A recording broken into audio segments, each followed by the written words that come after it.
Hey Nash, what should we make? I know you love French onion soup and we both love pasta, so let's make a French onion baked spaghetti. All right, let's make French onion baked spaghetti.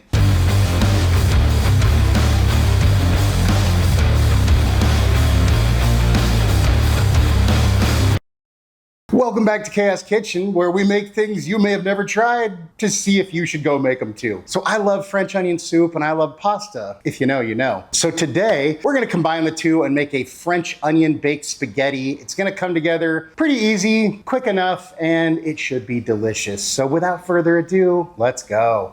All right, so we take out our finger death trap, AKA a mandolin. Be careful, these things are pretty gnarly. And then we are going to thin slice about 4 or 5 onions. Way more onions than you think you need. How about that? Then we take out some cremini mushrooms or some baby bellas. I rinsed them because mushrooms are dirty, folks. Don't eat dirt. And then we just want to thin slice these. Maybe I give them a rough chop after that, because we don't want any big old chunks of mushroom in here. And then we want to grate about a cup of Gruyère and a cup of mozzarella. Sorry, I did it earlier. Because planning? I don't know. Anyways, set those aside. Then we bring 4 to 6 quarts of water up to a boil. We want to salt that. Oh yeah, there we go. And then we want to add a pound of spaghetti. Don't break your noodles, folks. Just let them soften, push them down. They'll all get in the bath. Everybody will take a bath. And then once that comes back up to a boil, you want to cook it 1 minute shy of al dente. So for me, that's 10 minutes. Then to a pan on medium heat, you want to melt 4 tablespoons of butter. And then if you're not paying attention, your butter will start to brown a little bit, and there's nothing wrong with that. Then we add in all of our onions, get those kind of stirred in, coated in oil or butter, whatever, fat of some sort. Then we add a pinch of salt and some black pepper. Stir that all in, get it all combined, all that good stuff. Then we just want to let this cook until our onions have softened and started to get a little bit of color. Should take, I don't know, about 5 to 7 minutes. You do want to stir it occasionally though, so you don't get some burned and some not cooked. And if you can't stir it often, then I would lower your heat and it'll take a little longer. But for now, we wait. As soon as our pasta is done, we kill the heat, and then we drain our pasta. And once your onions have started to nicely soften and they're starting to get a little color, we're on the road to caramelization here. And we add in our mushrooms. Leave no mushroom behind. Yay.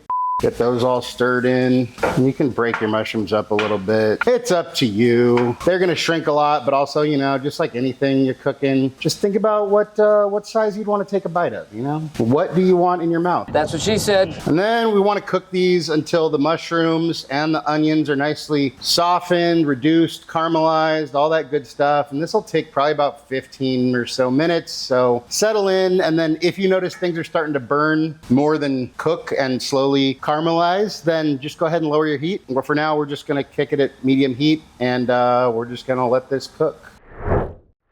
Then once your onions and your mushrooms are nicely caramelized, got some good color, everything's looking good, probably tasting good, then get everything kind of stirred around, and then we want to clear out a little landing spot in the middle. Give that just a tiny bit of oil. That was probably too much, oh well. And then we add 3 cloves of minced garlic. Let that cook for about a minute until fragrant, and then we stir that into the onions and the mushrooms. Then we want to add 2 tablespoons of Worcestershire sauce, a couple tablespoons of thyme. If you have fresh thyme, that's even better. And 2 teaspoons of packed brown sugar. Get this all mixed in. And then you can see we have a bunch of fond stuff stuck to the bottom of the pan. So we're gonna add a cup of dry white wine to deglaze our pan. So then you just kind of want to scrape up the bottom, scrape any bits that are stuck, just get all that fond off because that's all going to be flavor. And then we just let that cook until most of the moisture's gone.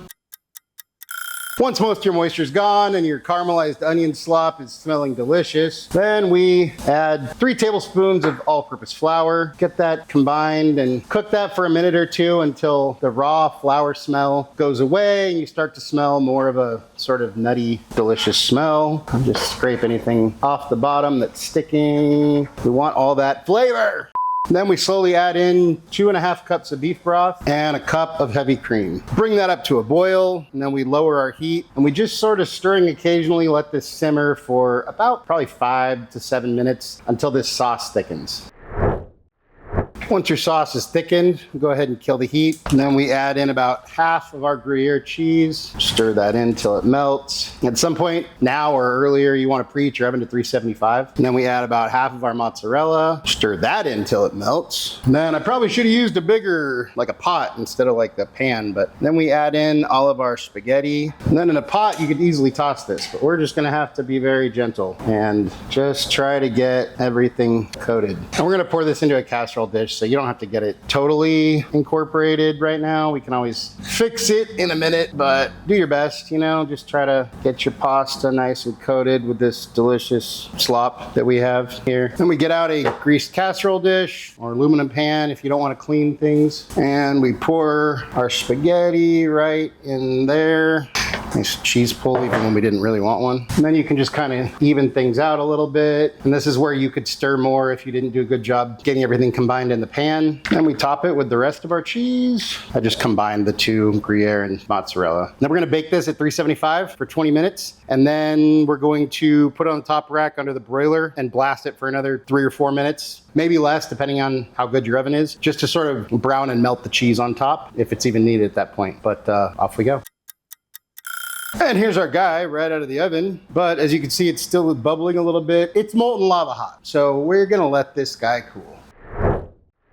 And here's our guy after a little bit of cooling, although it's still quite warm. So let's go ahead and take a piece here. Let's see if it'll actually, probably not gonna stay together, but that's okay. Not all casseroles have to. Oh, there we go. And there we go. If you let it cool longer, you'd probably be able to take it out in pieces and it won't sort of fall apart and stuff, but you're just gonna eat it, so who cares? So there we go. And there we have our French onion baked spaghetti.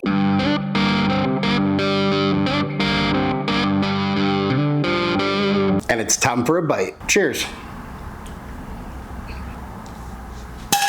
It's got that sweetness from the onions. It's savory, it's creamy, it's freaking delicious. And then you got that the cheesiness. It's just really, really good. If you like French onion soup and you like baked spaghettis, I would say go make this because it's freaking delicious. And it's just a different flavor. It's not Alfredo, it's not tomato. It's different, but it's still pasta and it's easy. And you could throw this together in under an hour, including cook and prep time, and have dinner for the family and then lunch for the next day. And that's what I think, but hey, let's see what Nash thinks. Hey bud, how you doing? I'm all right. I just found out that a dog cannot run for mayor here, so I'm going to have start lobbying the legislature. Because let's be honest, I'm way smarter than most of these jokers. Well, check it out. We made this French onion baked spaghetti you wanted. And of course, we made you a dog-friendly version without the onions. Well, here you go. What do you think? I'm sure your onion version is even better, but this is delicious. It's creamy and savory with a hint of sweetness and tons of flavor. Anything you want to say to your fans? Turn your wounds into wisdom. Nash approves, I approve. Look, this is a great dish, easy to make, and people will love it. So go try it. Hey, thank you so much for watching. Really appreciate you all. Love you all. If you wouldn't mind taking a second, go like, share, subscribe, hype, hit the bell for notifications, all that good stuff. If there's anything you want me to make, you want me and Nash to taste, go ahead and drop that down in the comments. And hey, if you like this video, go check out our other videos. And just remember, cook more, eat better, embrace the chaos. That's it for now, folks. Until next time, be good and peace.